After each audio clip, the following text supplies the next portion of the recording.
سليم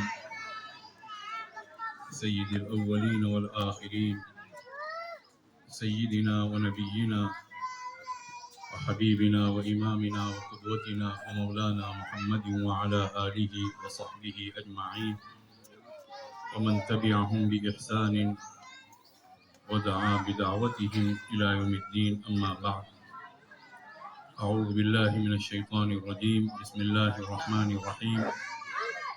واتقوا الله ويعلمكم الله والله بكل شيء عليم. صدق الله العظيم.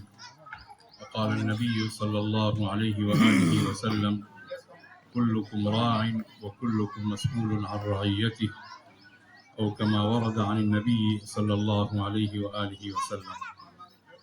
محترم حضرات اور محترم خواتین، اس اسکول صفیہ بانو کے ذمہ داران، یہاں کے اساتذہ، یہاں کی معلمات، یہاں کے بچے اور یہاں کی بچیاں، ہم تمام کے لیے یہ ضروری ہے سب سے پہلے مرحلے میں ہم کوئی بھی کام جو اللہ رب العزت نے ہمارے حوالے کیا ہے، سب سے پہلی جو ہماری ذمہ داری ہے وہ یہ کہ ہم زندگی کو سمجھیں.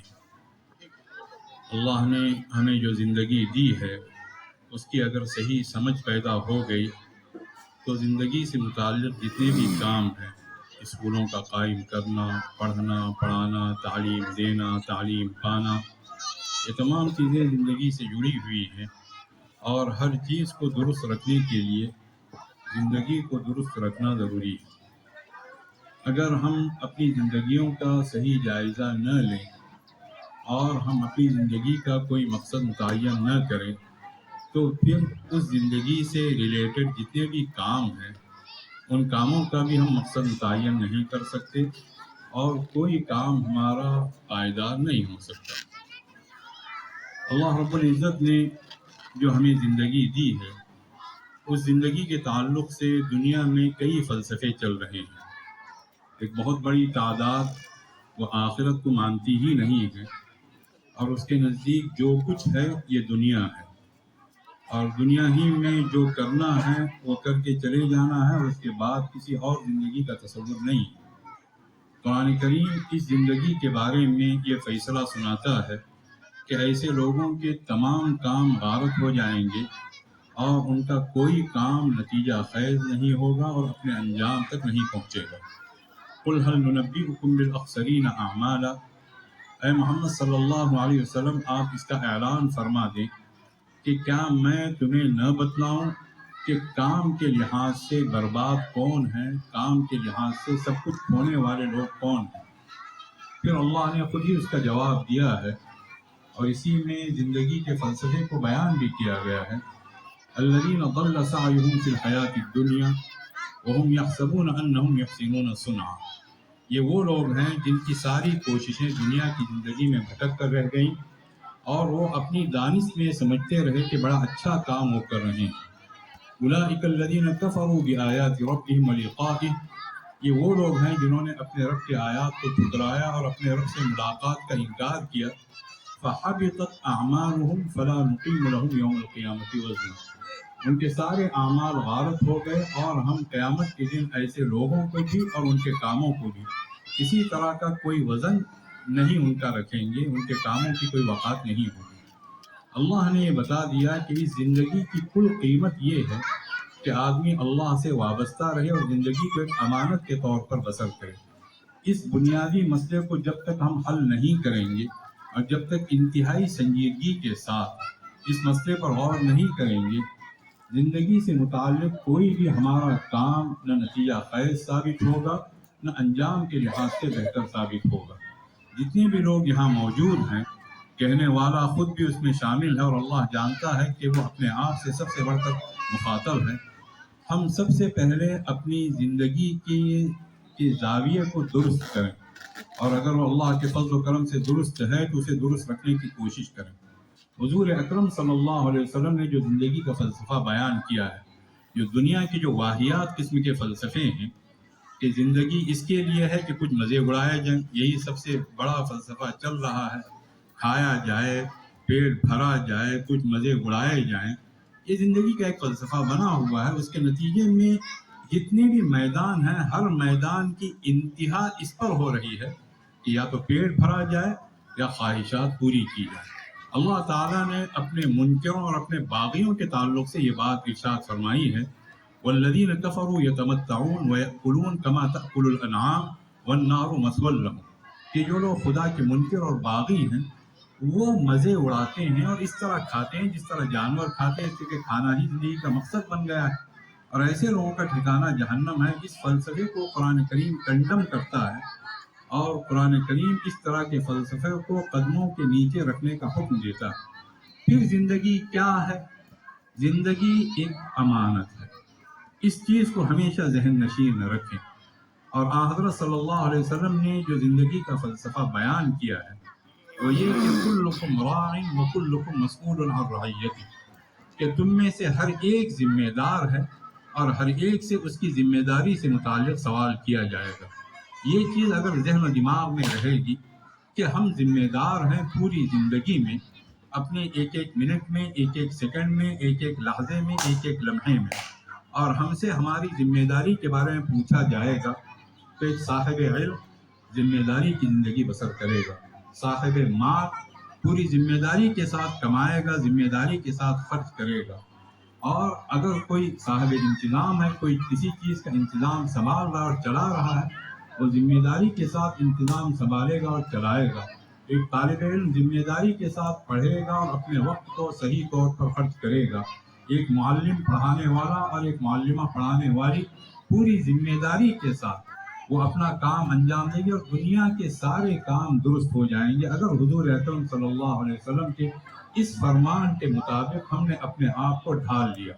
اور حضور اکرم صلی اللہ علیہ وسلم کو اس چیز کا اس قدر احساس تھا، حضرت انس رضی اللہ تعالیٰ عنہ جو آپ صلی اللہ علیہ وسلم کے خادم بھی ہیں اور آپ صلی اللہ علیہ وسلم کے صحابی بھی ہیں، وہ یہ فرماتے ہیں کہ قلما خطبنا رسول اللہ صلی اللہ علیہ وآلہ وسلم الا وقد قال فيها لا ایمان لمن لا امانت له ولا دین لمن لا عہد له، کہ بہت کم ایسا ہوا ہے کہ حضور صلی اللہ علیہ وسلم نے کوئی خطاب فرمایا ہو یا کوئی خطبہ ارشاد فرمایا ہو اور اس میں یہ بات نہ کہی ہو، یعنی یوں سمجھ لیں کہ سینکڑوں خطبات میں آپ صلی اللہ علیہ وسلم نے 50 دفعہ یہ بات ارشاد فرمائی ہے کہ جس کے اندر امانت داری نہیں ہے اس میں کوئی ایمان نہیں ہے، جس میں عہد کی پابندی نہیں ہے اس کا کوئی دین نہیں ہے۔ اور حدیث پاک میں آپ صلی اللہ علیہ وسلم نے اس چیز پر توجہ بھی دلائی اور اس خطرے کا احساس بھی دلایا ہے۔ حضور اکرم صلی اللہ علیہ وسلم نے یہ بات ارشاد فرمائی ہے کہ سب سے پہلے جو چیز اٹھائی جائے گی میری امت میں وہ دیانت داری اور امانت داری ہے۔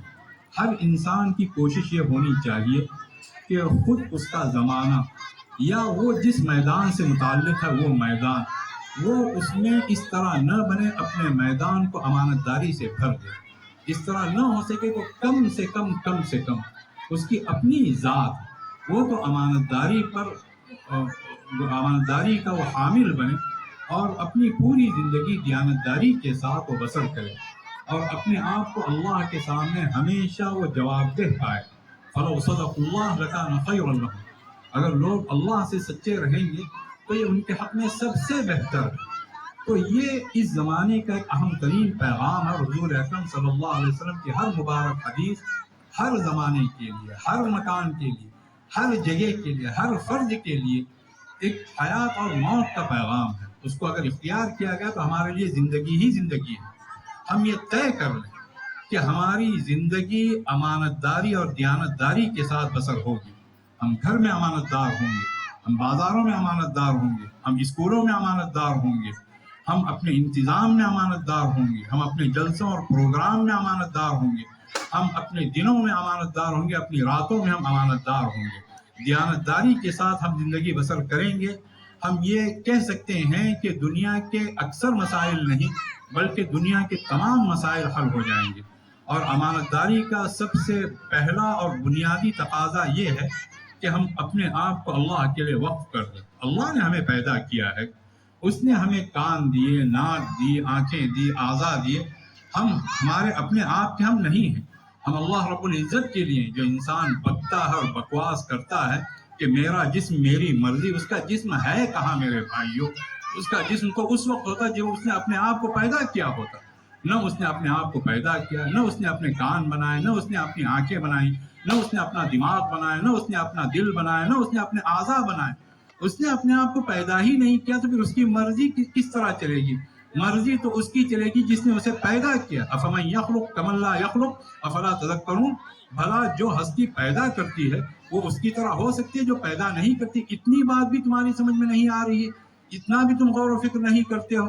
تو یہ کہ آدمی اپنے آپ کو اللہ کے حوالے کر دے، تنہائی میں بیٹھ کر یہ طے کر لے کہ اے اللہ جو تو چاہے گا وہ ہوگا، جو تو نہیں چاہے گا وہ نہیں ہوگا، اور اس کا ہمیں حکم ہے. اور حضور صلی اللہ علیہ وسلم کو حکم دینے کا حکم اللہ رب العزت نے خود ارشاد فرمایا ہے. قل ان صلاتی ونسکی ومحیای ومماتی للہ رب العالمین لا شریک لہ وبذلک امرت وانا اول المسلمین. کہیے اے محمد صلی اللہ علیہ وسلم، بے شک میری نماز، میری قربانی، میرا جینا، میرا مرنا، جینے مرنے میں تو سب آ گیا ہے. للہ رب العالمین، سب ایک اللہ کے لیے ہے جو تمام جہانوں کا پروردگار ہے، اس کا کوئی شریک نہیں. اور مجھے اس بات کا حکم دیا گیا ہے کہ اللہ کی وحدانیت کا اعلان کروں، اللہ کے لا شریک ہونے کا اعلان کروں، اور اس کا اعلان کروں کہ سب کچھ اللہ کے لیے ہوگا. کام اللہ کی ذات سے شروع ہوگا اور کام اللہ کی ذات پر ختم ہوگا. طریقہ اللہ کے رسول صلی اللہ علیہ وسلم کا ہوگا. اس فلسفے کو اگر ہم نے سمجھ لیا، اس پیغام کو اگر ہم نے دل میں اتار لیا، ہمارا اٹھنے والا ہر قدم مبارک ہے. ہمارے مدرسے مبارک، ہمارے اسکول مبارک، ہمارے مدرسے کی تعلیم مبارک، ہمارے اسکول کی تعلیم مبارک، ہمارا انتظام مبارک، ہمارا پروگرام کرنا مبارک، ہر چیز مبارک ہے. اور اس سے پھر ہر چیز کا مقصد سمجھ میں آ جائے گا. علم کا مقصد لوگوں نے سمجھ رکھا ہے کہ علم اس کے لیے ہے تاکہ اپنی معلومات کی ٹھونس جمائی جائے. علم اس لیے ہے تاکہ لوگوں پر اپنی بڑائی جتلائی جائے. علم اس کے لیے تاکہ کچھ پیسے کمائے جائیں. علم اس کے لیے تاکہ اپنے لیے کچھ دنیا بنائی جائے. یہ علم کے تمام جھوٹے مقاصد ہیں، ان میں سے کوئی مقصد بھی سچا مقصد نہیں ہے. علم اس کے لیے ہے کہ اسے اللہ رب العزت سے وابستہ کیا جائے. اقرأ بسم ربک الذی خلق کہا گیا ہے. پڑھیے اپنے رب کا نام لے کر جس نے پیدا کیا ہے. وہ پیدا کرنے والا ہے، نام اس کا لیا جائے گا، کام اس کا کیا جائے گا، راضی اسے کیا جائے گا. علم اس کے لیے ہے، علم انسانیت کے لیے ہے، علم خدمت کے لیے ہے، علم لوگوں کے ساتھ حسن سلوک کرنے کے لیے ہے، علم تواضع کے لیے ہے، علم دنیا کو ایک جنت نشان بنانے کے لیے ہے. اس مقصد کے ساتھ اور اللہ کے فضل و کرم سے ہمیں امید بھی ہے، جس طرح کی باتیں ظاہر ہوئی ہیں وہ یہی کہتی ہیں کہ اسی مقصد کے لیے یہ اسکول قائم کیا گیا اور انشاءاللہ اسی مقصد پر وہ گامزن بھی رہے گا. تو علم کا مقصد اچھی طرح سے سمجھ لیں. علم کا مقصد کسی پر بڑائی جتلانا، علم کا مقصد اپنے آپ کو عالم فاضل بتا کر گھر والوں کی ناقدری کرنا، ماں باپ کی نافرمانی کرنا، ان کو جاہل بتانا یا ان کے ساتھ مذاق کا معاملہ کرنا. یا علم کا مقصد یہ کہ کچھ پیسے کما کر اپنے رشتہ داروں سے رشتہ داری بتانے تک میں بھی شرم محسوس کرنا کہ میں پیسے والا ہوں اور فلاں میرا غریب رشتہ دار ہے، میں کیسے اسے اپنا رشتہ دار بتاؤں. تو اس طرح کے جو جھوٹے مقاصد بیان کیے گئے، اور سارے مقاصد اس لیے وجود میں آئے ہیں کہ ان لوگوں نے زندگی ہی کو نہیں سمجھا. اللہ نے ہمیں زندگی سمجھائی ہے، اللہ کے رسول صلی اللہ علیہ وسلم نے ہمیں زندگی کا مقصد بتایا ہے. اس مقصد کو اگر ہم نے پا لیا، وہ مقصد امانت داری ہے، دیانت داری ہے، اللہ کے لیے زندگی بسر کرنا ہے، اللہ کے رسول صلی اللہ علیہ وسلم کی محبت میں آپ کے طریقے کو دل و جان سے اختیار کرنا ہے. پھر ہر چیز کا صحیح مقصد ہمارے سامنے واضح ہو جائے گا. پھر ہم جو بھی تعلیم حاصل کریں گے، دینی تعلیم حاصل کریں گے، اللہ دنیا و آخرت دونوں بنائے گا. دنیاوی تعلیم بھی حاصل کریں گے، عصری تعلیم بھی حاصل کریں گے، اللہ تعالیٰ اس تعلیم کو خود دینی زندگی کے لیے ایک معاون بنائے گا. علم اس لیے حاصل کیا جائے انسانیت کا بھلا کیا جائے، لوگوں کے ساتھ احسان کا معاملہ کیا جائے، لوگوں کے ساتھ ایک شریفانہ سلوک انجام دیا جائے. اس کے لیے ہم یہاں آئے ہوئے ہیں، اس کے لیے ہم یہاں سب جمع ہوئے ہیں. اللہ رب العزت ہمارے اس آنے کو، اس جلسے کو، اس پروگرام کو، اور اس کے جتنے بھی یہاں پڑھنے والے اساتذہ یا معلمات اور طلباء اور طالبات ہیں، اس کی ذمہ داری اٹھانے والوں کو اللہ رب العزت سب کو قبول فرمائے، اور ہر ایک کے ذہن و دماغ میں اللہ تعالیٰ یہ بات نقش کروا دے کہ ہم حقیقت میں اللہ کے ہیں، پہلے بھی آخر میں بھی. کام ہمیں صحیح نیت کے ساتھ، صحیح مقصد کے ساتھ کرنا ہے. اور جو بہتر سے بہتر چیز ہمیں شریعت نے دی ہے اس کے مطابق ہمیں چلنا ہے، اور اس کے مقابلے میں ایک ذرہ برابر بھی ادھر سے ادھر ہونا نہیں۔ دین کو اختیار کر کے آج تک کوئی ذلیل نہیں ہوا، یاد رکھیے گا۔ اس میں اللہ تعالیٰ نے آخرت کی عزت بھی رکھی ہے، اس میں اللہ تعالیٰ نے دنیا کی عزت بھی رکھی ہے۔ اور دین کو اگر چھوڑ دیا جائے، جو دینی تقاضے ہیں جس میں ایک بنیادی تقاضا شرم و حیا کا بھی ہے، حضرت صلی اللہ علیہ وسلم کا ارشاد ہے الحیاء خیر کل، حیا مکمل بھلائی ہے، الحیاء کلہ خیر، حیا پوری کی پوری ایک بھلائی ہے۔ اذا لم تستحی فاصنع ما شئت، اور شیطان اسی راستے سے آتا ہے۔ بسا اوقات انسان بہت پڑھ لکھ کر بہت اونچا بنتا ہے ظاہری طور پر، لیکن بے حیا ہوتا ہے، اور جہاں بے حیا ہو گیا کوئی، وہ بے غیرت بھی ہوا، بے عمل بھی ہوا، بے دین بھی ہوا، اور سب کچھ ہو گیا، وہ جانوروں کی سطح پر اتر آیا۔ ایک سچی زندگی بسر کرنے کے لیے، ایمانی زندگی بسر کرنے کے لیے جو شرم و حیا کا زیور ہے، جس کا تعلق صرف عورتوں ہی سے نہیں، اس کا تعلق کل انسانوں سے ہے، مردوں سے بھی ہے، عورتوں سے بھی ہے، بڑوں سے بھی ہے، چھوٹوں سے بھی ہے، جوانوں سے بھی ہے، لڑکیوں سے بھی ہے، لڑکوں سے بھی ہے۔ اس چیز کو ہم اپنی زندگی کا ایک جوہر بنا دیں، اور یہ چیز زندگی میں آ جائے گی انشاءاللہ۔ اللہ کے فضل و کرم سے ہمارا علم مبارک، ہمارا اٹھنے والا ہر قدم مبارک، ہماری ہر کوشش مبارک، اس لیے کہ حیا کو ایمان کے ساتھ جوڑ دیا گیا ہے۔ حضور اکرم صلی اللہ علیہ وسلم نے ارشاد فرمایا الحیاء والایمان قرنا اذا رفع احدهما رفع الاخر، حیا اور ایمان کو جوڑ دیا گیا ہے۔ ایک چیز اگر اٹھا دی جائے دوسری چیز باقی نہیں رہتی ہے۔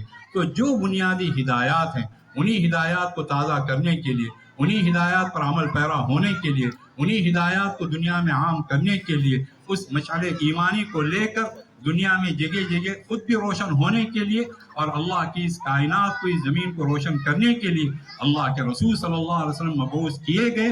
اور آپ صلی اللہ علیہ وسلم کی ایک ایک ادا اور ایک ایک سنت کو لے کر ہم آگے بڑھیں گے۔ جس طرح بچوں نے مکالمات پیش کے جو معلومات دی، یہ صرف مظاہرے کی چیز نہیں ہے بلکہ حقیقتیں ہیں۔ ان حقیقتوں کو ایک مظاہرے کے طور پر پیش کیا گیا ہے، لیکن یہ مظاہرے کی حد تک نہ رہے، اور یہ صرف بچوں کے لیے نہیں ہے۔ آدمی تعریف کرے کہ بچوں نے کیا چیز پیش کی ہے، سب بڑوں کے لیے، کل انسانیت کے لیے۔ دنیا اسی سے سدھرے گی، دنیا اسی سے سنورے گی۔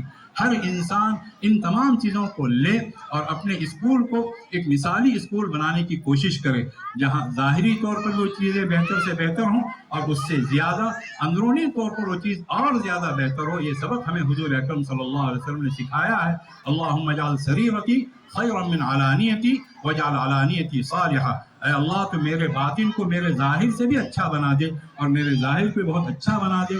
ہم دعا کرتے ہیں اور ہم مبارکباد پیش کرتے ہیں اس پورے اسکول اور یہاں کی انتظامیہ کو، یہاں کے معلمات و معلمین اور یہاں کے طلباء و طالبات کو، اور دعا بھی کرتے ہیں اللہ رب العزت ظاہری طور پر اسے بہتر سے بہتر بنائے، اور جس قدر ترقیاں اللہ رب العزت چاہے خوب سے خوب ترقیات سے نوازے، اور اللہ تعالیٰ اس کے باطن کو اس کے ظاہر سے بھی بہتر بنا دے۔ اللہ تعالیٰ ہمارے آنے اور جانے کو مدخل صدق اور مخرج صدق فرمائے، سچا آنا اور سچا جانا، اور آپ حضرات کے قیام کو اور آپ حضرات کے آنے جانے کو، جو لوگ یہاں مستقل مقیم ہیں، جو لوگ نظام چلاتے ہیں، ان کے قیام کی بھی اللہ تعالیٰ قیام صدق بنائے۔ وآخر دعوانا الحمدللہ رب العالمین۔ ابھی ہمارے آپ کے سامنے حضرت مولانا عبدالسبحان صاحب